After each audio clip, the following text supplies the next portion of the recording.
Hello বন্ধুরা, আজকে আমি রান্না করব পনির বাটার মশলা। এখানে আমি কি কি নিয়েছি দেখেন। এখানে আমি টমেটো, তারপরে সাদা তেল আর অল্প সরিষা। এখানে আছে শুকনা লঙ্কা, এটা দিয়ে দেব। চীনাবাদাম, তারপরে আছে কাজু,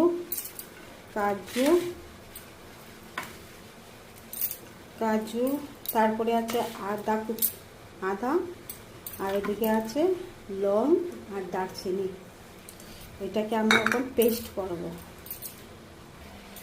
আমার কড়াইটা গরম হয়ে গেছে, দিয়ে দিলাম বাটার,